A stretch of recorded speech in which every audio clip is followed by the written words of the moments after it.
So this is called a spirometer. I'm sure any of you that have ever been in the hospital or had surgery have seen one of these. And when I was working my way through the hospital, I was only able to get this to move like to about here, 250, I think it's milliliters. And this basically is a good gauge of the volume of your lung capacity. So I can't test every week at the doctor's office, so I can only use this at home, and it's a breath exercise for me, so I do it every day. And I'm so shocked, I shouldn't be shocked, I'm so happy to report that I'm no longer here or here or here or here. And when I left the hospital, it was around probably here, 1,000, and that was really good because it took me about a month and a half to get from 250 to 1,000. Since I've been home, I've been doing a ton of breath work, and I'll show you, I don't have to tell you, I'll show you where I am now. I never thought it would touch the top, so.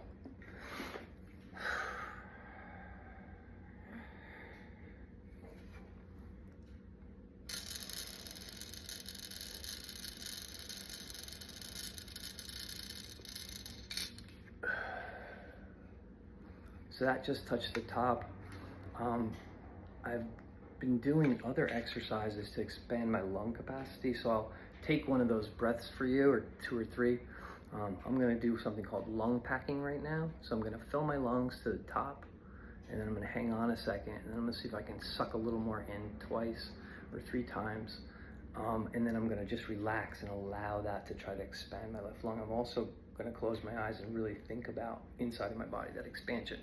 And you'll watch, I'll do another try at the machine, and you'll see I can put it to the top and keep it there for quite some time, which, you know, that's only because I'm doing these types of exercises. This is one of the reasons I'm already at 70% lung capacity when the medical experts told me 60% was all I could hope for at the end of a year or 2. Can you imagine?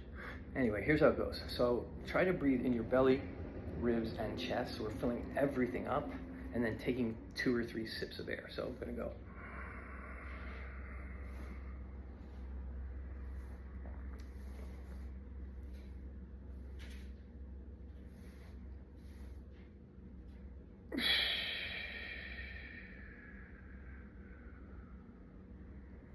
When you see my shoulders jerking up, that's me trying to take more air in.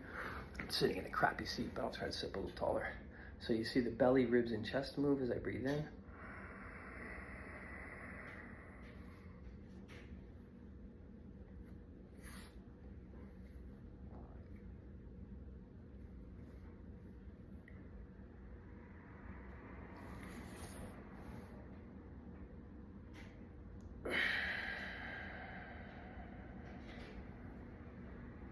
So that's 2 repetitions of that. Now watch the machine.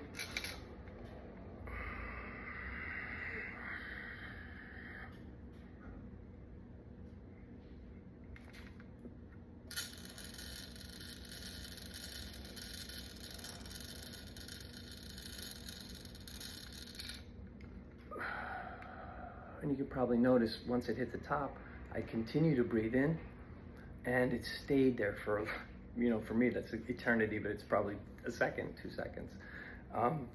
For point of reference, when Yolati does this, and she's a very, very impressive marathoner. I think her Boston time was 3 hours, 10 minutes, and 9 seconds. And her lungs can't do what I just did. That's the marathon runner in the family. The other thing I like to do is Wim Hof breath.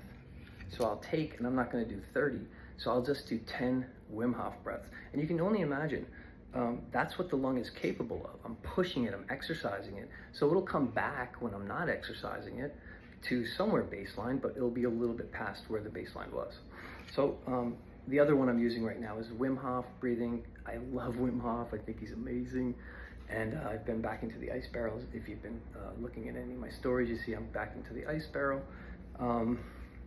But the thing about Wim Hof that I think is so interesting is, you know, he's tapped into a part of the human being, let's call it, where they injected him with bacteria, and he could fight that bacteria, you know, simply with his mind and breath.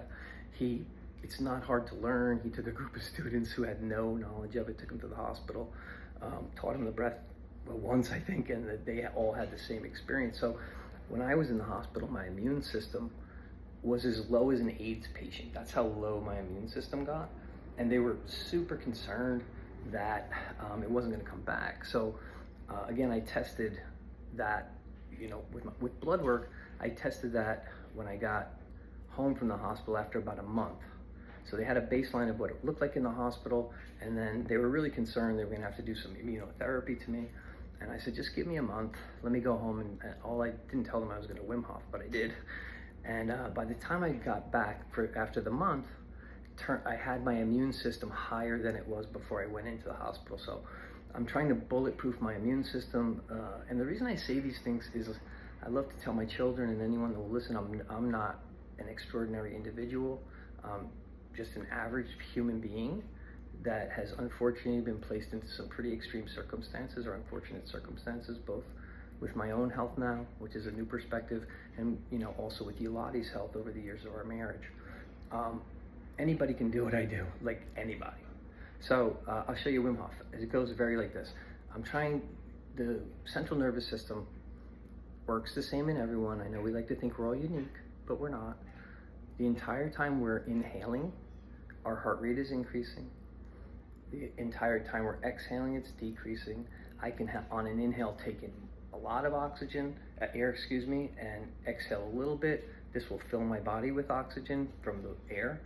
Or I can, if I'm trying to go to sleep at night and I want to down-regulate my central nervous system, I can take an inhale and a longer exhale.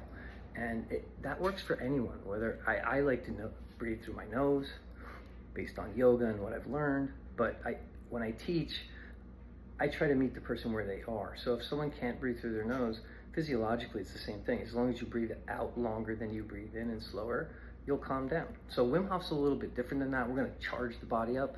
And the reason it's helping me with my lung capacity is he's asking us to take deep, deep breaths. So it's forcing me to inhale, and belly, ribs, and chest are going to get bigger and bigger. And I can feel from doing this for a while now that I've absolutely increased my lung capacity using his breath and the tools that I've been given, and lung packing, which I learned from like free divers who go diving for pearls and they can stay underwater forever.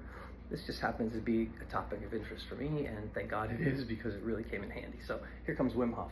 So it's like this. I breathe in my nose and out my mouth. That's just personal to me. It will work no matter how you do it. And I'm just going to do 10, and then I will hold my breath. And I will allow that oxygenated blood to kind of course around my body. That's cool, whatever, it feels great. But what I'm really doing with my eyes closed is I am picturing my lung healing and expanding. I already turned that light onto my heart rate, because that was my biggest concern when I came home. I think it was everyone's. I was at something like 120 beats per minute for the first 2 full months I was in the hospital. That's a long time for your heart to be beating like that. Through meditation, which is a twice a day thing for me, I meditate through an app, through Waking Up. The app is by Sam Harris. I can tell you, it's one of the only things I looked at in the hospital. The content's fantastic, and I don't get any money for saying that. I give the app for free to anyone. You get a 30-day trial. I have actually never met Sam Harris. He doesn't even know I exist. But his mindfulness meditations and the content in the app, and because I wouldn't watch TV and I didn't want to look at the phone, I would just listen to at night spiritual discussions or meditation discussions. So there's a lot of good content like that. A little different than the Calm app. This is a little more up my alley. He's really cerebral, and the people he surrounds himself are really, really smart people. Again, nothing against the other meditators in the world, but he happens to be just right on the screws for me. So like I said, a mixture of all these breathing techniques has placed me way ahead of where I should be according to the medical experts. Wim Hof breath, here we go. It's so much fun. If I fall over, it means I did it too much. So don't do that. Don't do it in your car. So I'm gonna breathe in and out 10 times, and then I'm gonna either exhale all the air out of my lungs and hold. I love that feeling. Or sometimes I will literally take the full inhale and hold at the top. if I do the hold at the top, it's very cerebral, and you can feel yourself almost, you can really feel the tingling in the brain. If you exhale all the way, you can feel it in the body. So I'm gonna exhale it all out because I'm working on sending the blood to my lung. But the other one's fun too. All right, so here we go. 10 breaths.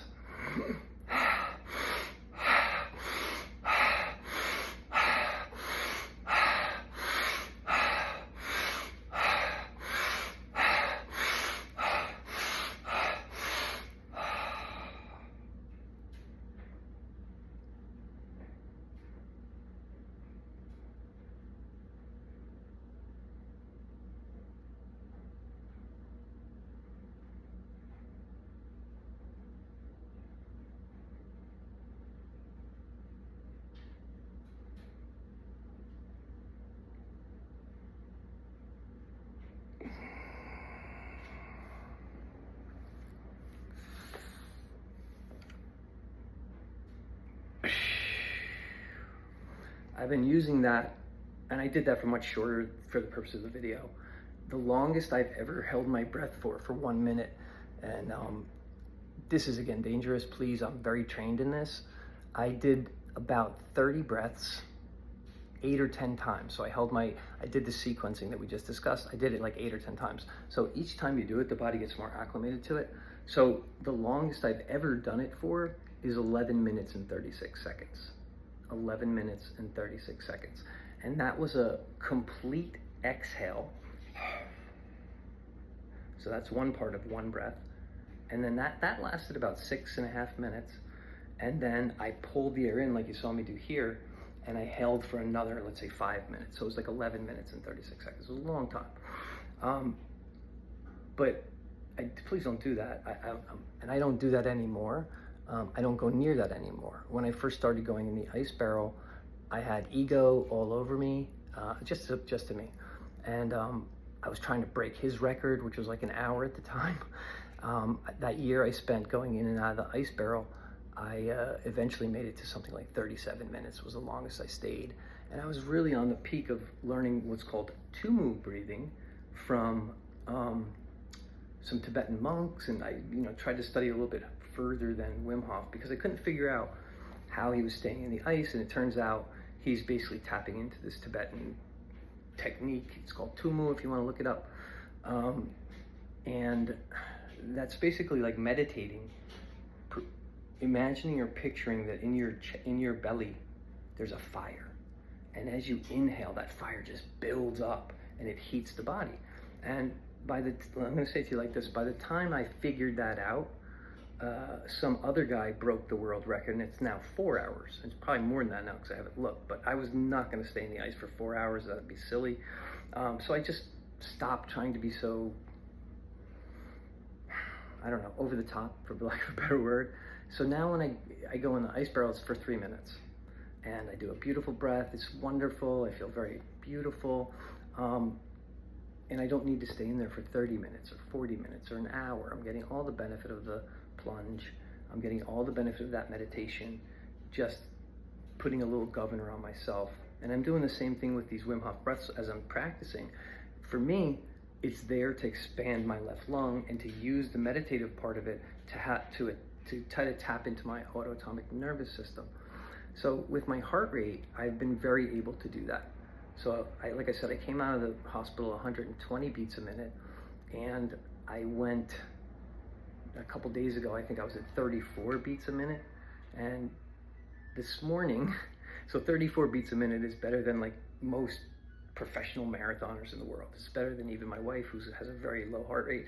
I've always wanted to have a resting heart rate in the 30s, and this was my opportunity. So don't worry, Mom, I'm not going to go for the 20s, I promise. I get a lot of shade from my mom when her little boy's going to try to do something stupid, and that's kind of stupid. But the thing is, I've already started to be able to control my heart rate going up and going down.